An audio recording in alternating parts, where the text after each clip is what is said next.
सभी दोस्तों को नमस्कार। मैं आपका दोस्त चंदन राजभर और आप देख रहे हैं the king of story A to Z।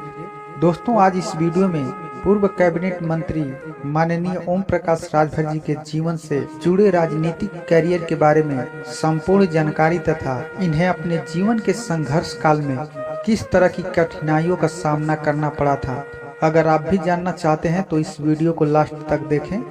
तो दोस्तों, चलिए वीडियो को स्टार्ट करते हैं।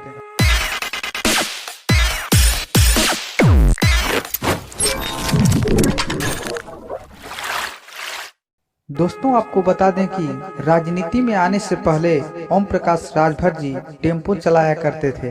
वे शुरू से ही बेबाक बोल के कारण विवादों में रहे हैं। यही कारण है कि उन्हें 2001 में बसपा छोड़नी पड़ी थी और साथ ही मंत्री पद भी गंवाना पड़ा था।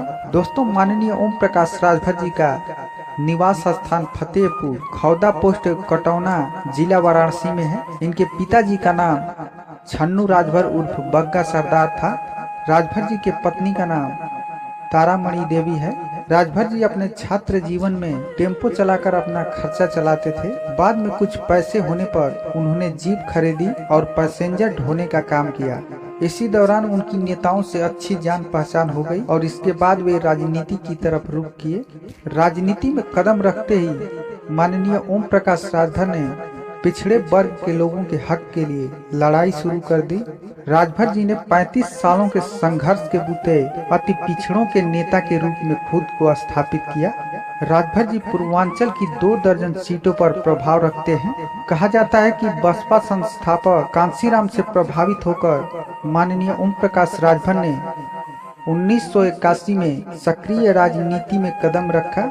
बहन मायावती ने भदोही का नाम बदलकर संत कबीर नगर किया तो राजभर ने विरोध किया, क्योंकि भदोही में भरों का इतिहास जुड़ा हुआ है। इस जिले में पहले भर राजाओं का राज चल रहा था और बहन मायावती जी ने भदोही में भरों के इतिहास को मिटाना चाहा और इसी वजह से 27 अक्टूबर 2002 में बसपा से अलग होकर माननीय ओम प्रकाश राजभर जी ने सुहेलदेव भारतीय समाज पार्टी का गठन किया। दोस्तों, साल 2004 के लोकसभा चुनाव में राजभर जी ने यूपी और बिहार में प्रत्याशी उतारे, लेकिन उन्हें एक भी सीट पर कामयाबी नहीं मिल पाई।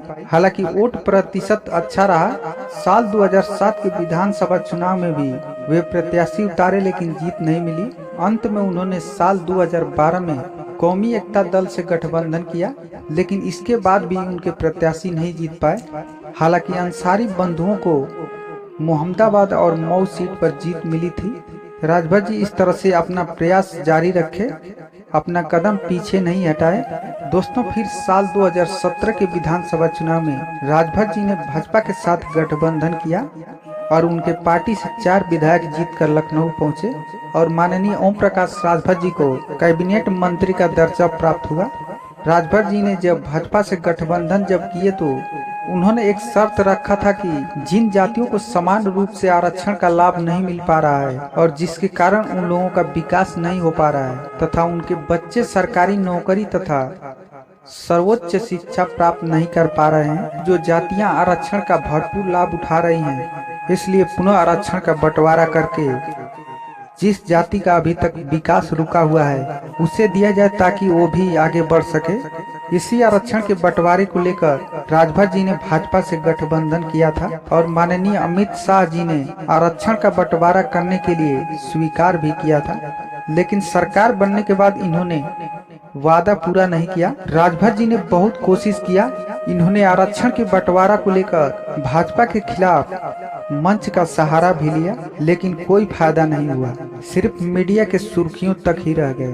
दोस्तों, तत्पश्चात भाजपा ने राजभर जी को अपने सिंबल से चुनाव लड़ने के लिए कहा, लेकिन दोस्तों राजभर जी समझ गए कि भाजपा आरक्षण के बंटवारा का झांसा देकर वादा पूरा भी नहीं करेगी और भाजपा हमारी पार्टी को जड़ से खत्म करने का षड्यंत्र भी रच रही है। इसलिए राजभर जी राज सत्ता की लालच न करते हुए अपनी मंत्री पद से इस्तीफा देकर भाजपा से अलग हो गए और इस समय राजभर जी एक मोर्चा बनाए हैं। इस मोर्चे का नाम भागीदारी संकल्प मोर्चा रखा है।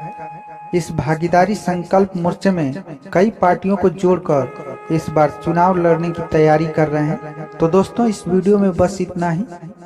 अगर इस वीडियो की जानकारी आपको अच्छा लगा हो तो ज़्यादा से ज़्यादा लाइक करें और शेयर करें और हमारे चैनल को सब्सक्राइब करें। दोस्तों इसी तरह की जानकारी हम अगली वीडियो में लेकर आएंगे। तब तक के लिए नमस्कार।